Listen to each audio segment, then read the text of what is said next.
ನಮ್ಮೂರ ವಾರ್ತೆಗೆ ಸ್ವಾಗತ. Mulching sheet ಬಳಸಿ ಬದನೆ ಕೃಷಿ ಮಾಡಿದ ಸತ್ಯ ಭಟ್. ಬೀದಿ ನಾಯಿಗಳ ಪಾಲಿನ ಮಮತೆಯ ಮಾತೆ ರಜನಿ ಶೆಟ್ಟಿ. ರೂಟ್ ಸೆಟ್ನಲ್ಲಿ ತರಬೇತಿ ಪಡೆದು ಅಗರಬತ್ತಿ ಉದ್ಯಮ ನಡೆಸಿ ಜೀವನ ರೂಪಿಸಿಕೊಂಡಿರೋ ರಮೇಶ್ ಬಂಗೇರ. ಮಣ್ಣು ಗೊಬ್ಬರದ ಹಂಗಿಲ್ಲದೆ ನೀರಿನ ಮೇಲೆಯೇ ಕೃಷಿ ಮಾಡುತ್ತಿರುವ ಜೋಸೆಫ್ ಲೋಬೋ. ಇವಿಷ್ಟು ಹೈಲೈಟ್ಸ್ ಜೊತೆ ಬಂದಿದ್ದೀನಿ ನಾನ್ ದೇವಕಿ. ಇದೀಗ ಹೆಡ್ಲೈನ್. ಮಲ್ಚಿಂಗ್ ಶೀಟ್ ಬಳಸಿ ಬದನೆ ಕೃಷಿಗೆ ತಯಾರಿ, ಕಡಿಮೆ ಖರ್ಚಲ್ಲಿ ಕಳೆ ನಿಯಂತ್ರಣ ಮಾಡಿ ಉತ್ತಮ ಇಳುವರಿ. ಅತ್ಯಲ್ಪ ನಿರ್ವಹಣೆಯಲ್ಲಿ ಬದನೆ ಕೃಷಿ ಮಾಡಿದ ಸತ್ಯ ಭಟ್.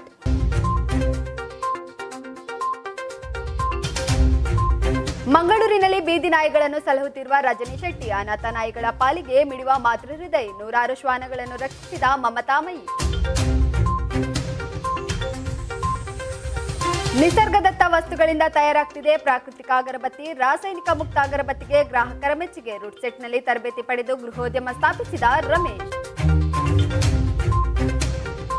ಜಲಕೃಷಿ ವಿಧಾನದಲ್ಲಿ ಕೃಷಿ ಮಾಡಿ ಗೆದ್ದ ಜೋಸೆಫ್ ಲೋಬೋ. ಮಣ್ಣಿನ ಹಂಗಿಲ್ಲದೆ ನೀರಿನ ಮೇಲೆ ಮಾಡಬಹುದು ಕೃಷಿ. ಶಂಕರಪುರದಲ್ಲಿ ಯಶಸ್ವಿಯಾಗಿದೆ ಹೈಡ್ರೋಫೋನಿಕ್ಸ್ ಕೃಷಿ ಪದ್ಧತಿ.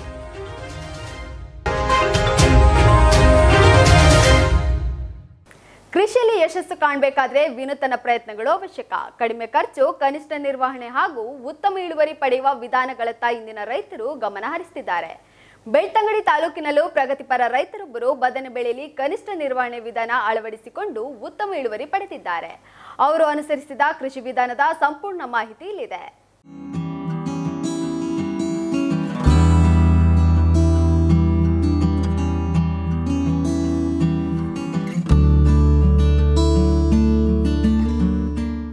ಕೃಷಿ ಅಂದ ತಕ್ಷಣ ಮೂಗು ಮುಡ್ಸ್ಕೊಂಡು ಹೋಗೋರೆ ಹೆಚ್ಚು. ಬಿಸಿಲಲ್ಲಿ ಬೆವರು ಸುರಿಸಿ ದುಡಿಯೋಕ್ಕೆ ಯಾರಿಗೂ ಇಷ್ಟ ಇರಲ್ಲ. ಆದರೆ ಇವತ್ತು ನಮ್ಮ ಜೊತೆ ಇರುವಂತಹ ವ್ಯಕ್ತಿ ಎಲ್ರಿಗೂ ಮಾದರಿಯಾಗಿದ್ದಾರೆ. ಹೇಗೆ ಅಂತ ಹೇಳಿದರೆ, ಕೈಯಲ್ಲಿ ವೈಟ್ ಕಾಲರ್ ಜಾಬ್ ಇದ್ರೂ ಕೂಡ ತಿಂಗಳ ಸಂಬಳ ಕೈಗೆ ಸಿಗ್ತಾ ಇದ್ರು ಕೂಡ ಅದ್ರ ಜೊತೆಗೆ ಕೃಷಿಯಲ್ಲಿ ಮುಂದುವರ್ಸ್ಕೊಂಡು ಹೋಗಬೇಕು ಎಂಬ ಛಲ ತೊಟ್ಟು ದುಡಿಯುತ್ತಿರುವಂತಹ ಕೃಷಿಕ ಇವರು. ಅವರ ಮಾತಲ್ಲೇ ಕೇಳೋಣ ಇವರ ಕೃಷಿ ಬದುಕಿನ ಸಕ್ಸಸ್ಫುಲ್ ಕಹಾನಿಯನ್ನು.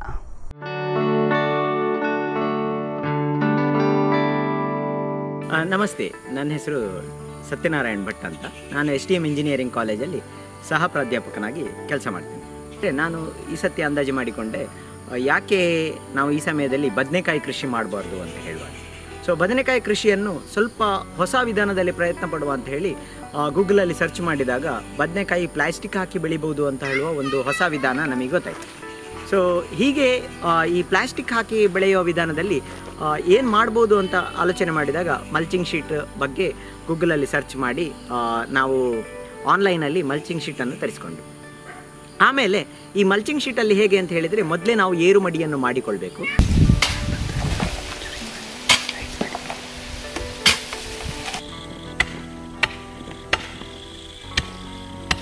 ಸಾಧಾರಣ 1.5 ಫೀಟಿನಷ್ಟು ಅಗಲದ 2 ಫೀಟ್ ಅಗಲದಷ್ಟು ಬೆಡ್ಡನ್ನು ರೆಡಿ ಮಾಡಿ, ಬೆಡ್ ರೆಡಿ ಮಾಡಿ ಆದ ನಂತರ ಮಲ್ಚಿಂಗ್ ಶೀಟನ್ನು ನಾವು ನಿಧಾನಕ್ಕೆ ಬಿಡಿಸಿಕೊಳ್ಬೇಕು. ಈ ನಿಧಾನಕ್ಕೆ ಮಲ್ಚಿಂಗ್ ಶೀಟನ್ನು ಬಿಡಿಸಿ ಆದ ನಂತರ ಈ ಬದನೆಗೆ ನಾವು ಏನು ಮಾಡಿದ್ದೇವೆ ಅಂತ ಹೇಳಿದರೆ, ಸಾಧಾರಣ 3 ಫೀಟಿಗೊಂದು ಗಿಡ ನಾಟಿ ಮಾಡಿದ್ದೇವೆ. ಸೊ 3 ಫೀಟಿಗೆ ಒಂದು ಗಿಡ ಹೇಳಿದ ಕೂಡಲೇ ಮಾರ್ಕ್ ಮಾಡಿಕೊಂಡು ಅದನ್ನು ಹೋಲ್ ಮಾಡಲಿಕ್ಕೆ ನಾವು ಹೀಟ್ ಉಪಯೋಗಿಸಿ ಹೋಲ್ ಮಾಡಿದ್ದೇವೆ. ಸೊ ಹೀಟ್ ಉಪಯೋಗಿಸಿ ಹೋಲ್ ಮಾಡಿ ಆಮೇಲೆ ಆಲ್ರೆಡಿ ನಾವು ಮೊಳಕೆ ಬರಿಸಿದಂತಹ ಬದನೆ ಗಿಡಗಳು, ಅಂದರೆ ಸರಿಯಾಗಿ ಒಂದು 15 ದಿನ ಆಗಿತ್ತದು, ಆ ಗಿಡಗಳನ್ನು ನಾಟಿ ಮಾಡಿದ್ದೇವೆ. ಈ ನಾಟಿ ಮಾಡಿ ಆದ ಮೇಲೆ ಅದಕ್ಕೆ ಡ್ರಿಪ್ ಇರಿಗೇಷನನ್ನು ನಾವು ಸ್ಟಾರ್ಟಿಂಗಲ್ಲಿ ಪ್ಲ್ಯಾನ್ ಮಾಡಿದ್ದೆವು. ಬಟ್ ಆ ಟೈಮಲ್ಲಿ ತುಂಬ ಮಳೆ ಇದ್ದ ಕಾರಣ ಸ್ವಲ್ಪ ಡ್ರಿಪ್ ಇರಿಗೇಷನ್ ನಿಧಾನವಾಗಿ ಅಳವಡಿಸಿಕೊಳ್ಬೇಕಾಗಿ ಬಂತು.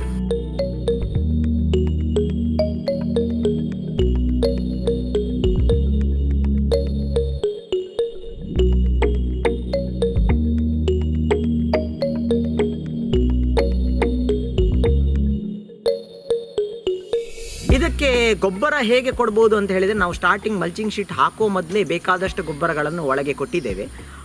ಸಾವಯವ ಗೊಬ್ಬರಗಳಾದ ಬೇರೆ ಬೇರೆ ಹಿಂಡಿಗಳನ್ನು ಅದರೊಳಗೆ ಹಾಕಿದ್ದೆವು. ಹಾಗೆ ಇದಕ್ಕೆ ನಾವು ರಾಸಾಯನಿಕ ಗೊಬ್ಬರಗಳನ್ನು ಕೂಡ NPK ಮಿಕ್ಸ್ಚರನ್ನು ಕೂಡ ಅದರೊಳಗೆ ಹಾಕ್ಕೊಳ್ಬೋದು.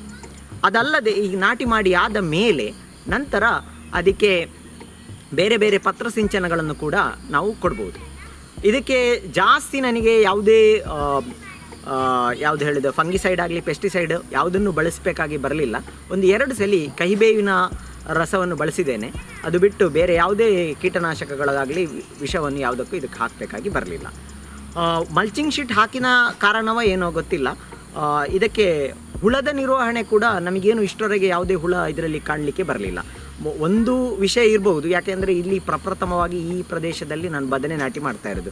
ಇದಕ್ಕಿಂತ ಮೊದಲೇ ಇಲ್ಲಿ ಮುಳ್ಸೋತೆ ಇತ್ತು, ಹಾಗಾಗಿ ಯಾವುದೇ ಹುಳ ಇಷ್ಟರವರೆಗೆ ಕಾಣಲಿಲ್ಲ. ಇದೀಗ ಸಾಧಾರಣ ಸೆಪ್ಟೆಂಬರ್ 27ಕ್ಕೆ ನಾಟಿ ಮಾಡಿದ್ದು, ಅಂದರೆ ಸಾಧಾರಣ ಒಂದು ಇವತ್ತಿಗೆ ಒಂದು 50 ದಿನದ ಅಂದಾಜಿ ಆಯಿತು.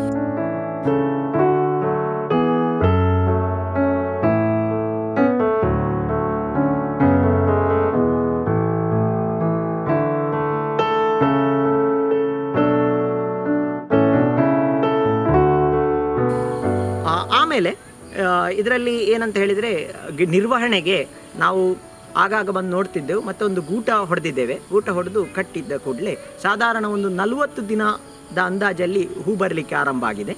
ಹೂ ಬಂದ ಕೂಡಲೇ ಕಾಯಿ ಬರಲಿಕ್ಕೆ ಆರಂಭ ಆಗಿದೆ. ಸಾಧಾರಣ ಒಂದು 50 ದಿನದ ಅಂದಾಜಿಗೆ ನಮಗೆ ಕಾಯಿ ಕೊಯ್ಲಿಕ್ಕೆ ಸಿಕ್ಕಿದೆ. ತುಂಬ ಒಳ್ಳೆಯ ದರ ಕೂಡ ಆ ಸಮಯದಲ್ಲಿ ಮಾರ್ಕೆಟಲ್ಲಿತ್ತು. ಈಗ ಮೊನ್ನೆ ಸುರುವಿಗೆ ಕೊಡುವಾಗ ನಮಗೆ 60 ರೂಪಾಯಿವರೆಗೆ ಮಾರುಕಟ್ಟೆಯಲ್ಲಿ ದರ ಸಿಕ್ಕಿದೆ. ಈಗ ದರ ಸ್ವಲ್ಪ ಇಳಿತ ಆಗಿದೆ, ಅಂದು ಕೂಡ 45 ರೂಪಾಯಿಗಿಂತ ಕಡಿಮೆ ದರ ಸಿಗ್ತಾ ಇಲ್ಲ. ಒಳ್ಳೆ ದರ ಕೂಡ ನಮಗೆ ಸಿಕ್ಕಿದೆ. ಸಾಧಾರಣ ಒಂದು 100 ಗಿಡ ನಾಟಿ ಮಾಡಿದ್ದೇನೆ.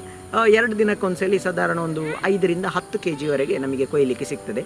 ಸುಲಭದಲ್ಲಿ ಇಲ್ಲಿ ನೇರವಾಗಿ ನಮಗೆ ಮಾರುಕಟ್ಟೆ ಕೂಡ ಆಗ್ತದೆ.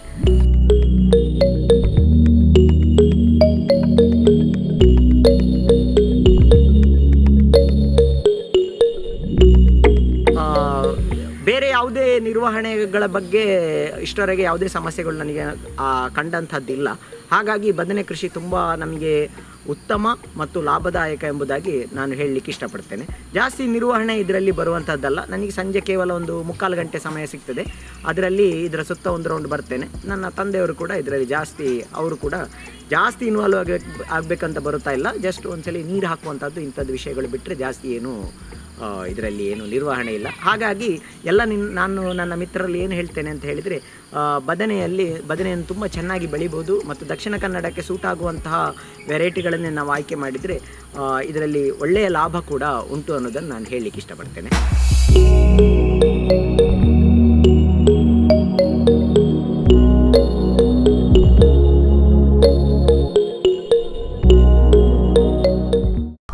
ನೋಡಿದ್ರಲ್ಲ ವೀಕ್ಷಕರೇ, ಮಲ್ಚಿಂಗ್ ಶೀಟ್ ಹಾಕಿ ಬದನೆಕಾಯಿ ಯಾವ ರೀತಿ ಬೆಳೆಯಬಹುದು ಎಂಬುದನ್ನು ಪ್ರಾರಂಭದಿಂದ ಕೊನೆಯ ತನಕ ವಿವರಿಸಿದಂತಹ ಕೃಷಿ ಸಾಧಕ ಸತ್ಯ ಭಟ್ ಇವರಿಗೊಂದು ಸಲಾಂ.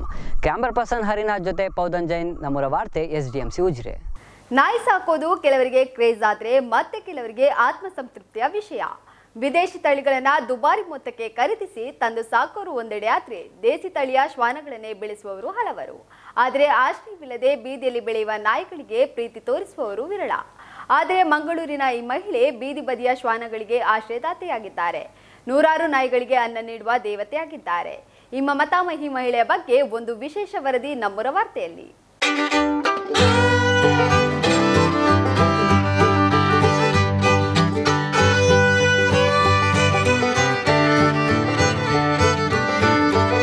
ಬಿಸಿ ಜಮಾನದಲ್ಲಿ ಮನೆಯಲ್ಲಿ ಒಂದೆರಡು ಪ್ರಾಣಿಗಳನ್ನ ಸಾಕುವುದೇ ಕಷ್ಟ ಅನ್ನುವ ಪರಿಸ್ಥಿತಿ ಇದೆ.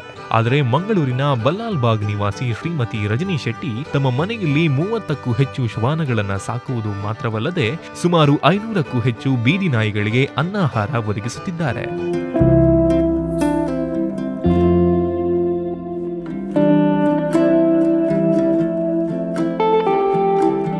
ತಮ್ಮ ಅಪಾರ ಶ್ವಾನ ಪ್ರೇಮದ ಫಲವಾಗಿ ಆರಂಭದಲ್ಲಿ ದಿನಂಪ್ರತಿ 2-3 ಬೀದಿ ನಾಯಿಗಳಿಗೆ ಆಹಾರ ಒದಗಿಸುತ್ತಿದ್ದರು ರಜನಿ ಶೆಟ್ಟಿ. ಆದರೆ ಇವರ ಕಾರ್ಯಕ್ಕೆ ಹಲವು ಶ್ವಾನಪ್ರಿಯರು ಹಾಗೂ ಸಾರ್ವಜನಿಕರ ಸಹಕಾರ ಸಿಕ್ಕಿದ ಫಲವಾಗಿ ಇಂದು 500ಕ್ಕೂ ಹೆಚ್ಚು ಬೀದಿ ನಾಯಿಗಳಿಗೆ ಆಹಾರ ನೀಡುತ್ತಿದ್ದಾರೆ.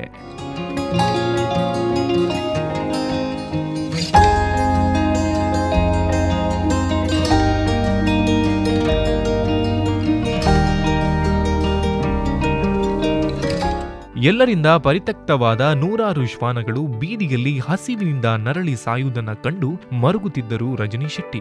ನಂತರ ಅವುಗಳಿಗೆ ಆಸರೆಯಾಗಬೇಕೆಂದು ನಿರ್ಧರಿಸಿದರು. ಹಾಗಾಗಿ ಅವುಗಳಿಗೆ ಆಹಾರ ಒದಗಿಸುವುದರ ಜೊತೆಗೆ ಅಂದಿನಿಂದ ಇಂದಿನವರೆಗೂ ಸುತ್ತಮುತ್ತ ಯಾವುದೇ ಪ್ರಾಣಿ ಪಕ್ಷಿಗಳು ಅಪಾಯದಲ್ಲಿ ಇದ್ದರೂ ತಕ್ಷಣ ಸ್ಥಳಕ್ಕೆ ತೆರಳಿ ರಕ್ಷಿಸುವ ಕಾರ್ಯ ಮಾಡುತ್ತಾರೆ. ಅದರ ಜೊತೆಗೆ ತಮ್ಮ ಪುಟ್ಟ ಮನೆಯಲ್ಲಿ 30ಕ್ಕೂ ಹೆಚ್ಚು ನಾಯಿಗಳನ್ನ ಮಕ್ಕಳಂತೆ ಸಾಕುತ್ತಿದ್ದಾರೆ. ನಾನು ಒಂದು ದಿವಸಕ್ಕೆ 60 kg ರೈಸ್ ಯೂಸ್ ಮಾಡ್ತೇನೆ. ಅದು ಕುಕ್ ಆಗುವಾಗ ಟೋಟಲ್ 200 kg ಆಗ್ತದೆ. ಸೊ ರಾತ್ರಿ 8 ಗಂಟೆಯಿಂದ 12:30 1:30 ಹಾಗೆ ನಮ್ಮದು ಫೀಡಿಂಗ್ ವರ್ಕ್ ಇರ್ತದೆ. ಯಾಕಂದರೆ ರಾತ್ರಿ ನಾವು ಫೀಡಿಂಗ್ ಮಾಡೋದು ಪಬ್ಲಿಕ್ಗೆ ಯಾರಿಗೆ ಉಪದ್ರ ಆಗಬಾರ್ದು ಅಂತ.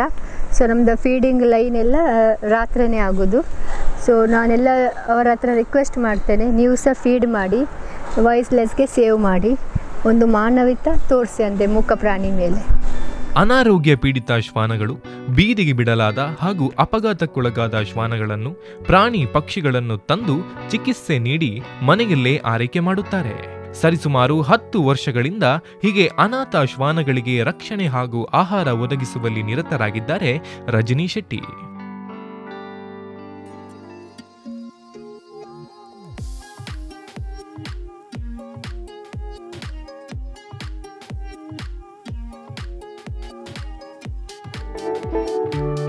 ಪುಟ್ಟ ಬಾಡಿಗೆ ಮನೆಯಲ್ಲಿ ಇಷ್ಟೊಂದು ಪ್ರಾಣಿಗಳಿಗೆ ಆಹಾರ ತಯಾರಿಸಿ ಒದಗಿಸಲು, ಅವುಗಳನ್ನು ಸಾಕಲು ಹಾಗೂ ರಕ್ಷಿಸಲು ತಮ್ಮ ಕುಟುಂಬದ ಸಹಕಾರವೇ ಕಾರಣ ಅನ್ನುತ್ತಾರೆ ರಜನಿ ಶೆಟ್ಟಿ.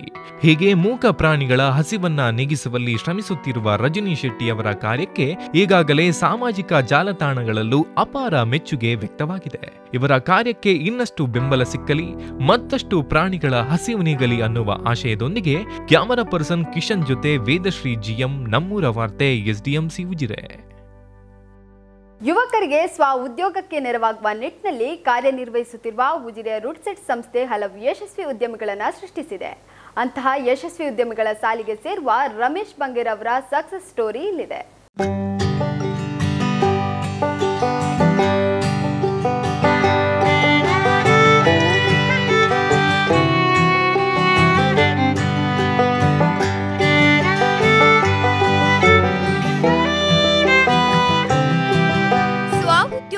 ತರಬೇತಿ ನೀಡಿ ಯುವಕರ ಬದುಕು ಹಸನಾಗಿಸುತ್ತಿರುವ ಉಜಿರೆಯ ರೂಟ್ಸೆಟ್ ಸಂಸ್ಥೆ ಹಲವು ಯಶಸ್ವಿ ಉದ್ಯಮಿಗಳನ್ನ ಸೃಷ್ಟಿಸಿದೆ. ಈ ಉದ್ಯಮಿಗಳ ಸಾಲಿಗೆ ಸೇರುವ ರಮೇಶ್ ಬಂಗೇರ ತಮ್ಮ ವಿನೂತನ ಆಲೋಚನೆಯ ಮೂಲಕ ನೈಸರ್ಗಿಕ ಅಗರಬತ್ತಿ ತಯಾರಿಕಾ ಉದ್ಯಮ ಸ್ಥಾಪಿಸಿ ಬದುಕು ಕಟ್ಟಿಕೊಂಡಿದ್ದಾರೆ. ಬೆಳ್ತಂಗಡಿಯ ಚರ್ಚ್ ರೋಡ್ನಲ್ಲಿ ಅಗರಬತ್ತಿ ತಯಾರಿಕೆಯ ಗೃಹೋದ್ಯಮ ಸ್ಥಾಪಿಸಿದ್ದಾರೆ ರಮೇಶ್ ಬಂಗೇರ. ಇವರು ಮಾರುಕಟ್ಟೆಯಲ್ಲಿರುವ ಅಗರಬತ್ತಿಗಳಲ್ಲಿ ರಾಸಾಯನಿಕಯುಕ್ತ ಸುಗಂಧ ಬಳಕೆಯನ್ನ ಗಮನಿಸಿ ಅದರಿಂದ ಹೊರತಾದ ಉತ್ಪನ್ನ ನೀಡಬೇಕು ಎಂಬ ಹಿನ್ನೆಲೆಯಲ್ಲಿ ಜೈವಿಕ ವಸ್ತುಗಳನ್ನು ಬಳಸಿ ಅಗರಬತ್ತಿ ತಯಾರಿಸಿದ್ದಾರೆ.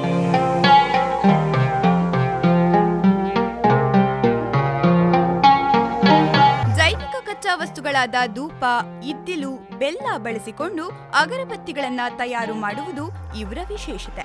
ಹೋಮ ಮತ್ತು ಮಕ್ಕಳ ಆರೋಗ್ಯಕ್ಕೆ ಬಳಸುವ ನೈಸರ್ಗಿಕ ಉತ್ಪನ್ನಗಳೇ ಈ ಅಗರಬತ್ತಿಗಳ ಕಚ್ಚಾ ವಸ್ತುಗಳಾಗಿದ್ದು, ಈ ಕಾರಣಕ್ಕಾಗಿಯೇ ಗ್ರಾಹಕರಿಂದ ಮೆಚ್ಚುಗೆ ಗಳಿಸಿದೆ. 2017 ಇಸವಿಯಲ್ಲಿ ನಾನು ಹಿತಾರ್ತ್ ಮೇಕ್ ಇನ್ ಪ್ರಾಡಕ್ಟ್ ಅನ್ನುವ ಒಂದು ಅಗರಬತ್ತಿ ಉದ್ಯಮವನ್ನು ಪ್ರಾರಂಭ ಮಾಡ್ತೇನೆ. ಇದರಲ್ಲಿ ಗುರುಬ್ರಹ್ಮ ಅನ್ನೋ ಅಗರಬತ್ತಿಯನ್ನು ಮಾರುಕಟ್ಟೆಗೆ ಬಿಡುಗಡೆ ಮಾಡ್ತಾ ಇದ್ದೀನಿ.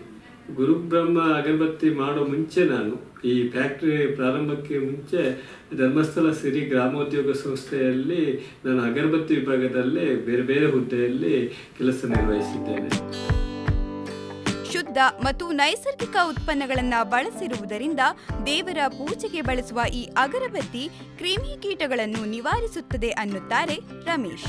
ಜೊತೆಗೆ ಒದ್ದೆಯಾದರೂ ಉರಿಯುವುದು ಈ ಅಗರಬತ್ತಿಯ ಮತ್ತೊಂದು ವಿಶೇಷತೆ. ಗುರುಬ್ರಹ್ಮ ಅಗರಬತ್ತಿ ಅಂತೇಳಿ ತುಂಬ ವರ್ಷದಿಂದ ನಾವು ಯೂಸ್ ಮಾಡ್ತಿದ್ದೇವೆ. ಮನೆಯಲ್ಲಿ ಮಕ್ಕಳಿಗಾಗಲಿ ದೊಡ್ಡವರಿಗೆಲ್ಲ ತುಂಬ ವಾತಾವರಣ ಭಾರಿ ಚೆನ್ನಾಗಿರುತ್ತೆ. ಈ ದೇವಸ್ಥಾನದಲ್ಲಿ ಕೂತ್ಕೊಂಡು ಹೇಗೆ ನಮಗೆ ಒಂದು ಅನುಭವ ಇರುತ್ತೆ, ಆ ಅನುಭವ ಈ ಗುರುಬ್ರಹ್ಮ ಅಗರಬತ್ತಿಯಲ್ಲಿ ನಮಗೆ ಸಿಗುತ್ತೆ. ಹೀಗೆ ಸ್ವ-ಉದ್ಯಮ ಆರಂಭಿಸುವ ವೇಳೆ ಗ್ರಾಹಕ ಸ್ನೇಹಿ ಉತ್ಪನ್ನ ತಯಾರಿಸಲು ಮುಂದಾದ ರಮೇಶ್ ಈ ಕಾರಣಕ್ಕಾಗಿಯೇ ಯಶಸ್ಸು ಕಂಡಿದ್ದಾರೆ. ಇವರ ಈ ಯೋಚನೆಯ ಬಗ್ಗೆ ಹೆಮ್ಮೆ ಪಡೋಣ, ದೇಶ ಕಟ್ಟುವ ಕಾರ್ಯದಲ್ಲಿ ಕೈ ಜೋಡಿಸೋಣ.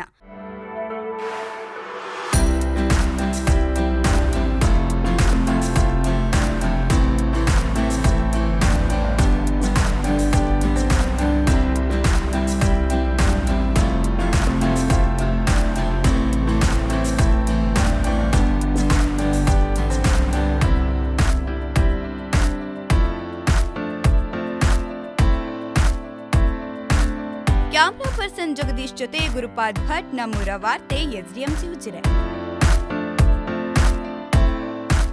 ಕೃಷಿ ಮಾಡಬೇಕು ಅಂದ್ರೆ ಜಮೀನು ಬೇಕೇ ಬೇಕು ಅನ್ನೋದು ಎಲ್ರಿಗೂ ಗೊತ್ತು.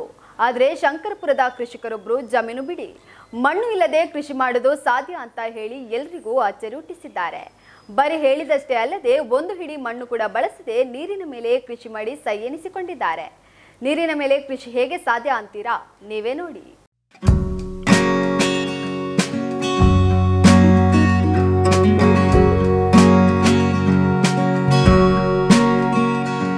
ಜಲಕೃಷಿ ಅಥವಾ ಹೈಡ್ರೋಪೋನಿಕ್ ಕೃಷಿ ವಿಧಾನದ ಬಗ್ಗೆ ನೀವು ಕೇಳಿರಬಹುದು.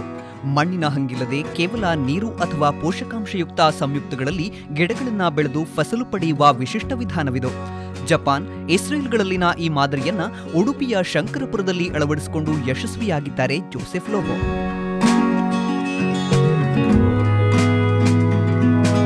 ಉಡುಪಿಯ ಶಂಕರಪುರದ ಜೋಸೆಫ್ ಲೋಬೋ ಮೂಲತಃ ಉಪಕೃಷಿಕ. ಇವರು ಜಲಕೃಷಿ ಅಥವಾ ಹೈಡ್ರೋಫೋನಿಕ್ ವಿಧಾನದಲ್ಲಿ ಸುಮಾರು 300 ತಳಿಯ ಗಿಡಗಳನ್ನು ಬೆಳೆದಿದ್ದಾರೆ. ಅವುಗಳಲ್ಲಿ 150 ವಿಧದ ಹಣ್ಣುಗಳ ಗಿಡಗಳು ಸೇರಿವೆ.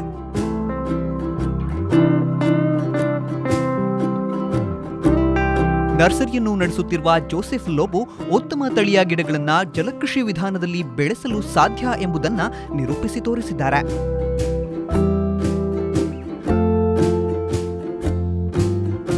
ತಮ್ಮ 15 ಸೆಂಟ್ಸ್ ಜಾಗದಲ್ಲಿರುವ ಮನೆಯ ತಾರಸಿ ಮೇಲೆ ಜಲಕೃಷಿ ಮೂಲಕ ಹೂವು, ಹಣ್ಣು ಹಾಗೂ ತರಕಾರಿಯನ್ನ ಬೆಳೆದಿದ್ದಾರೆ. ಇವರು ಗಿಡಗಳ ಬೆಳವಣಿಗೆಗೆ ಮಣ್ಣಿನ ಬದಲು ಪೋಷಕಾಂಶಯುಕ್ತ ನೀರನ್ನ ನಿರಂತರವಾಗಿ ಒದಗಿಸಲು ನೆರವಾಗುವಂತಹ ವಸ್ತುಗಳನ್ನ ಬೆಳೆಸ್ತಾರೆ. ತೆಂಗಿನ ನಾರಿನ ಕೋಕೋಪಿಟ್, ಕೋಕೋ ಮ್ಯಾನ್ಯೂರ್ ಬಳಸಿ ಗಿಡಗಳನ್ನ ಬೆಳೆಯುತ್ತಾರೆ ಜೋಸೆಫ್. ಜಲಕೃಷಿಯಲ್ಲಿ ಮಲ್ಲಿಗೆ ಮುಖ್ಯವಾಗಿ ನಮ್ಮ ಬೆಳೆ ಇಲ್ಲಿ ಮಲ್ಲಿಗೆ, ಅದಕ್ಕೋಸ್ಕರ ಮಲ್ಲಿಗೆಯನ್ನು ಮಾಡಿದ್ದೇನೆ. ಹಣ್ಣಿನ ಗಿಡಗಳನ್ನು ಇದರಲ್ಲಿ ಮಾಡಿದ್ದೇನೆ, ಸಕ್ಸಸ್ ಆಗ್ತಾ ಇದೆ ಎಲ್ಲ ಗಿಡ. ಫಸ್ಟಿಗೆ ನಾನೊಂದು ಟ್ರಯಲ್ ಆಗಿ ಒಂದು ಗಿಡವನ್ನು ಹಾಕಿದ್ದು, ಈಗ ಅದನ್ನೇ ಎಕ್ಸ್ಟೆನ್ಷನ್ ಮಾಡ್ತಾ ಇದ್ದೇನೆ. 100% ಸಕ್ಸಸ್ ಆಗಿದೆ. ವಿಶೇಷವಾಗಿ ಇದರ ವಿಶೇಷತೆ ಏನಂದರೆ ಮಾಡಲಿಕ್ಕೆ ಅಲ್ಪ ಪ್ರಮಾಣದ ಖರ್ಚು. ಇದನ್ನು ತಾವು ವೈಜ್ಞಾನಿಕ ರೀತಿಯಲ್ಲಿ ಮಾಡುವುದಾದರೆ, ಈ ಕೃಷಿ ವಿಜ್ಞಾನಿಗಳ ರೀತಿಯಲ್ಲಿ ಮಾಡುವುದಾದರೆ ಲಕ್ಷಗಟ್ಟಲೆ ತಮಗೆ ಖರ್ಚಿದೆ. ಅಷ್ಟು ನೀವು ಖರ್ಚು ಮಾಡದೆ ಆ ಲಕ್ಷಗಟ್ಟಲೆ ಖರ್ಚನ್ನು ಕೇವಲ ಒಂದು 2-3 ಸಾವಿರದಲ್ಲಿ ಮಾಡುವಂಥ ಪ್ರಾಜೆಕ್ಟ್ ಇದೆ. 1 ಲಕ್ಷದ ಪ್ರಾಜೆಕ್ಟನ್ನು 2-3 ಸಾವಿರ ರೂಪಾಯಲ್ಲಿ ತಾವು ಸಿಂಪಲ್ ಆಗಿ ಮನೆಯಲ್ಲಿ ಮಾಡ್ಬೋದು ಖಂಡಿತ.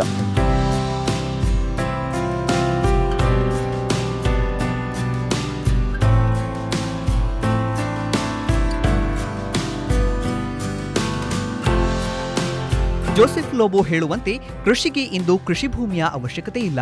ಮನೆಯಲ್ಲಿ ಲಭ್ಯವಿರುವ ಸ್ಥಳದಲ್ಲಿ ಸುಲಭವಾಗಿ ಜಲಕೃಷಿಯಂತಹ ವಿಧಾನದಲ್ಲಿ ಬೇಕಾದ ಬೆಳೆಯನ್ನ ಬೆಳೆಯಬಹುದು. ಜಲಕೃಷಿಯಲ್ಲಿ ಮುಖ್ಯವಾಗಿ ನೀರಿನ ನಿರ್ವಹಣೆ, ಗಿಡಗಳಿಗೆ ಪೌಷ್ಟಿಕಾಂಶಗಳ ಪೂರೈಕೆ, ಸರಿಯಾದ ಪ್ರಮಾಣದ ಬಿಸಿಲು ಹೀಗೆ ಕೆಲವು ನಿರ್ದಿಷ್ಟ ಅಂಶಗಳ ಬಗ್ಗೆ ಗಮನವಹಿಸಿದರೆ ಸಾಕು ಅನ್ನುತ್ತಾರೆ ಜೋಸೆಫ್ ಲೋಬೋ.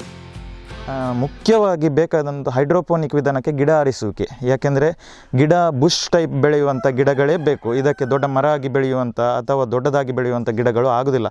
ಗ್ರಾಫ್ಟೆಡ್ ಹಾಗೂ ಬುಷ್ ಆಗಿ ಬೆಳೆಯುವಂಥ ಗಿಡಗಳೇ ಬೇಕು. ಇದು ಎರಡನೇದೊಂದು ತಮಗೆ ಇದೆ.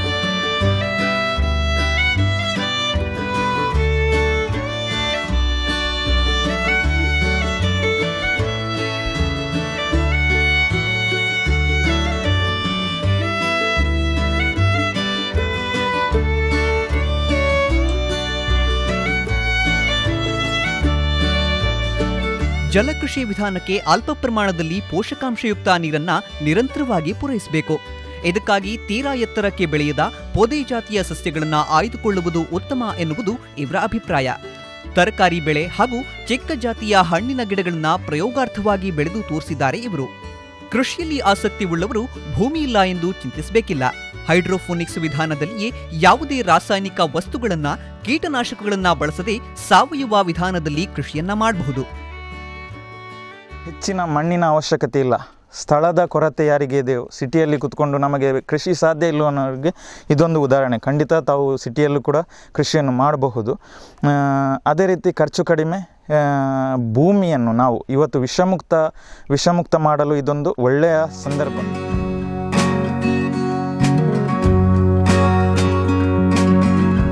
ಬೆಳೆಯುತ್ತಿರುವ ನಗರ ಪ್ರದೇಶಗಳಲ್ಲಿ ಜಲಕೃಷಿ ವಿಧಾನದಲ್ಲಿ ಟೆರೇಸ್ ಗಾರ್ಡನ್ ನಿರ್ಮಿಸುವುದು ಸುಲಭ ಸಾಧ್ಯ ಎನ್ನುತ್ತಾರೆ ಜೋಸೆಫ್ ಲೋಬೋ.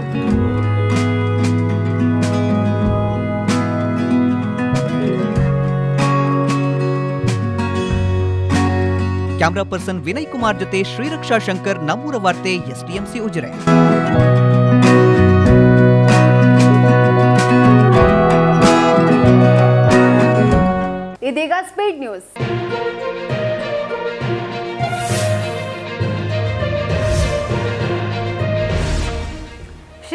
ಧರ್ಮಸ್ಥಳ ಗ್ರಾಮಾಭಿವೃದ್ಧಿ ಯೋಜನೆ ವತಿಯಿಂದ ಇತ್ತೀಚೆಗೆ ರೇಡನ್ ಯಂತ್ರದ ಮೂಲಕ ಗದ್ದೆ ನಾಟಿ ಪ್ರಾತ್ಯಕ್ಷಿಕೆ ಹಾಗೂ ಕೃಷಿ ತರಬೇತಿ ಕಾರ್ಯಕ್ರಮ ನಡೆಯಿತು. ಬೆಳ್ತಂಗಡಿಯ ಕಟ್ಟದ ಬೈಲು ಕಾರ್ಯಕ್ಷೇತ್ರದಲ್ಲಿ ಯಂತ್ರದ ಮೂಲಕ 6 ಎಕರೆ ಗದ್ದೆ ನಾಟಿ ಮಾಡಲಾಯಿತು. ಈ ವೇಳೆ ಕೃಷಿ ಅಧಿಕಾರಿ ಭಾಸ್ಕರ್, ಪ್ರಗತಿಪರ ಕೃಷಿಕ ರಘುರಾಜ್ ಜೈನ್ ಹಾಗೂ ಗ್ರಾಮಾಭಿವೃದ್ಧಿ ಯೋಜನೆಯ ಸಿಬ್ಬಂದಿ ಉಪಸ್ಥಿತರಿದ್ದರು. ರಸಾಯನಶಾಸ್ತ್ರದಲ್ಲಿ ವಿನೂತನ ಸಂಶೋಧನೆಗಾಗಿ ಉಜಿರೆ ಎಸ್ಡಿಎಂ ಪದವಿ ಕಾಲೇಜಿನ ಪ್ರಾಧ್ಯಾಪಕ ಡಾಕ್ಟರ್ ನಾರಾಯಣ ಎಸ್ ಹೆಬ್ಬಾರ್ ಅವರಿಗೆ ಆಸ್ಟ್ರೇಲಿಯಾ ಸರ್ಕಾರದಿಂದ ಪೇಟೆಂಟ್ ಲಭಿಸಿದೆ. ಇವರ ಮೃದು ಉಕ್ಕಿಗೆ ಬಳಸಬಹುದಾದ ತುಕ್ಕು ಪ್ರತಿಪಾದಕ ಸಂಯುಕ್ತ ತಯಾರಿ ಕುರಿತ ಸಂಶೋಧನೆಗೆ ಈ ಪೇಟೆಂಟ್ ಪ್ರಾಪ್ತವಾಗಿದೆ. ಹಿನ್ನೆಲೆಯಲ್ಲಿ ಡಾಕ್ಟರ್ ನಾರಾಯಣ ಹೆಬ್ಬಾರ್ ಅವರಿಗೆ ಎಸ್ಡಿಎಂ ಕಾಲೇಜಿನ ವತಿಯಿಂದ ಅಭಿನಂದನೆ ಸಲ್ಲಿಸಲಾಗಿದೆ. ಡಿಸೆಂಬರ್ 19ರಂದು ಬಳ್ಳಮಂಜದಲ್ಲಿ ಸುಪ್ರಸಿದ್ಧ ಶೇಷನಾಗ ಜೋಡುಕೆರೆ ಕಂಬಳ ನಡೆಯಿತು. ಬಳ್ಳಮಂಜದ ಮಹೋತ್ಸವಬಾರ ಶ್ರೀ ಅನಂತೇಶ್ವರ ಸ್ವಾಮಿ ದೇವಸ್ಥಾನದ ತೇರಬಾಕಿಮಾರು ಗದ್ದೆಯಲ್ಲಿ ನಡೆದ ಕಂಬಳದಲ್ಲಿ ಸಾವಿರಾರು ಕಂಬಳ ಪ್ರಿಯರು ನೆರೆದಿದ್ದರು. ಈ ವೇಳೆ ಜಿಲ್ಲಾ ರಾಜ್ಯೋತ್ಸವ ಪ್ರಶಸ್ತಿ ವಿಜೇತ ಕಂಬಳ ಓಟಗಾರ ರವಿ ಅರ್ವ ಅವರನ್ನು ಸನ್ಮಾನಿಸಲಾಯಿತು. ಪ್ರೊ ಕಬಡ್ಡಿ ಲೀಗ್ನ ಸೀಸನ್ 8ಕ್ಕೆ ಡಿಸೆಂಬರ್ 22ರಂದು ಅಧಿಕೃತ ಚಾಲನೆ ಸಿಕ್ಕಿದ್ದು, ಇದರಲ್ಲಿ ಉಜಿರೆ ಎಸ್ಡಿಎಂ ಕಾಲೇಜಿನ ವಿದ್ಯಾರ್ಥಿಗಳು ಪಾಲ್ಗೊಳ್ಳುತ್ತಿದ್ದಾರೆ. ಕಾಲೇಜಿನ ಬಿಕಾಂ ವಿಭಾಗದ ಪ್ರಥಮ ವರ್ಷದ ವಿದ್ಯಾರ್ಥಿ ಸಚಿನ್ ಪ್ರತಾಪ್ ಯು-ಮುಂಬಾ ತಂಡಕ್ಕೆ ಹಾಗೂ ಹಿರಿಯ ವಿದ್ಯಾರ್ಥಿ ರತನ್ ಗುಜರಾತ್ ಜೇಮ್ಸ್ ತಂಡಕ್ಕೆ ಆಯ್ಕೆಯಾಗಿದ್ದು, ಸಂಸ್ಥೆಯ ಹಿರಿಮೆಯನ್ನು ಎತ್ತಿ ಹಿಡಿದಿದ್ದಾರೆ. ಜನವರಿ 2022ಕ್ಕೆ ಪ್ರೊ ಕಬಡ್ಡಿ ಲೀಗ್ ಮೊದಲಾರ್ಧದ ಪಂದ್ಯಗಳು ಮುಕ್ತಾಯಗೊಳ್ಳಲಿವೆ. ಕಲ್ಮಂಜ ಗ್ರಾಮ ಪಂಚಾಯತ್ನ ಸ್ಕಂದ ಸಂಜೀವಿನಿ ಮಹಿಳಾ ಒಕ್ಕೂಟದ ವತಿಯಿಂದ ಅಲಂಕಾರಿಕ ವಸ್ತುಗಳ ತಯಾರಿಕಾ ತರಬೇತಿ ಕಾರ್ಯಕ್ರಮ ನಡೆಯಿತು. ಗ್ರಾಮ ಪಂಚಾಯತ್ ಸಭಾಂಗಣದಲ್ಲಿ ನಡೆದ ಕಾರ್ಯಕ್ರಮದಲ್ಲಿ ಧರ್ಮಸ್ಥಳದ ಭಾಗ್ಯ ನಾಗರಾಜ್ ತರಬೇತಿ ನೀಡಿತ್ತು. ಈ ವೇಳೆ ಮಾತನಾಡಿ, ಅಲಂಕಾರಿತ ವಸ್ತುಗಳಿಂದ ವಿಸ್ತೃತ ಮಾರುಕಟ್ಟೆ ಇದ್ದು ಸೃಜನಶೀಲತೆಗೆ ಉತ್ತಮ ಅವಕಾಶವಿದೆ ಎಂದರು. ಉಜಿರೆ ಎಸ್ಡಿಎಂ ಪದವಿ ಕಾಲೇಜಿನ ಹಿರಿಯ ವಿದ್ಯಾರ್ಥಿ ಅಶ್ವಲ್ ರೈ ರೂಪೇ ಪ್ರೈಮ್ ವಾಲಿಬಾಲ್ ಲೀಗ್ಗೆ ಆಯ್ಕೆಯಾಗಿದ್ದಾರೆ. ಲೀಗ್ನ ಕೋಲ್ಕತಾ ಥಂಡರ್ ಬೋಲ್ಟ್ಸ್ ತಂಡ ಅಶ್ವಲ್ ರೈ ಅವರನ್ನ 15 ಲಕ್ಷ ಮೊತ್ತದ ಬಿಡ್ಗೆ ಖರೀದಿಸಿದೆ. ಡಿಸೆಂಬರ್ 14ರಂದು ಕೇರಳದ ಕೊಚ್ಚಿಯಲ್ಲಿ ಆಟಗಾರರ ಹರಾಜು ಪ್ರಕ್ರಿಯೆ ನಡೆದಿತ್ತು. ರಾಷ್ಟ್ರ ಮಟ್ಟದ ಈ ಪಂದ್ಯಾವಳಿಯು 2022ರ ಜನವರಿಯಲ್ಲಿ ನಡೆಯಲಿದೆ. ದಕ್ಷಿಣ ಕನ್ನಡ ಕಾರ್ಯನಿರತ ಪತ್ರಕರ್ತರ ಸಂಘದ ವತಿಯಿಂದ ಡಿಸೆಂಬರ್ 28ರಂದು ಜಿಲ್ಲಾ ಕಾರ್ಯನಿರತ ಪತ್ರಕರ್ತರ ಸಮ್ಮೇಳನ ನಡೆಯಲಿದೆ. ಮಂಗಳೂರಿನಲ್ಲಿ ಹಿರಿಯ ಪತ್ರಕರ್ತ ಮನೋಹರ್ ಪ್ರಸಾದ್ ಅವರ ಸರ್ವಾಧ್ಯಕ್ಷತೆಯಲ್ಲಿ ನಡೆಯಲಿರುವ ಸಮ್ಮೇಳನವನ್ನು ಗೃಹ ಸಚಿವ ಅರಗ ಜ್ಞಾನೇಂದ್ರ ಉದ್ಘಾಟಿಸಲಿದ್ದಾರೆ. ಸಮ್ಮೇಳನದಲ್ಲಿ ಪತ್ರಕರ್ತರು ಹಾಗೂ ವಿವಿಧ ಕಾಲೇಜು ವಿದ್ಯಾರ್ಥಿಗಳು ಭಾಗವಹಿಸಲಿದ್ದಾರೆಂದು ಆಯೋಜಕರು ತಿಳಿಸಿದ್ದಾರೆ. ಗುಂಜಾಲುಕಟ್ಟೆಯ ಸ್ವಸ್ತಿಕ್ ಫ್ರೆಂಡ್ಸ್ ಕ್ಲಬ್ ನೇತೃತ್ವದಲ್ಲಿ ನಡೆದ 2020-21ನೇ ಸಾಲಿನ ರಾಜ್ಯ ಮಟ್ಟದ ಮಹಿಳೆಯರ ಪ್ರೊ ಕಬಡ್ಡಿ ಉತ್ಸವದಲ್ಲಿ ಉಜಿರೆ ಎಸ್ಡಿಎಂ ಕಾಲೇಜಿನ ಮಹಿಳಾ ತಂಡ ಪ್ರಥಮ ಸ್ಥಾನ ಗಳಿಸಿದೆ. ದೈಹಿಕ ಶಿಕ್ಷಣ ನಿರ್ದೇಶಕ ರಮೇಶ್ ಹಾಗೂ ಕೃಷ್ಣಾನಂದ ಅವರ ಮಾರ್ಗದರ್ಶನದಲ್ಲಿ ತಂಡ ತರಬೇತಿ ಪಡೆದಿದೆ. ಈ ತಂಡದ ಕುಮಾರಿ ಮಾನಸಗೆ ಉತ್ತಮ ಸವ್ಯಸಾಚಿ, ಕುಮಾರಿ ಕೀರ್ತನಳಿಗೆ ಉತ್ತಮ ಹಿಡಿತಗಾರ್ತಿ ಪ್ರಶಸ್ತಿ ಲಭಿಸಿದೆ.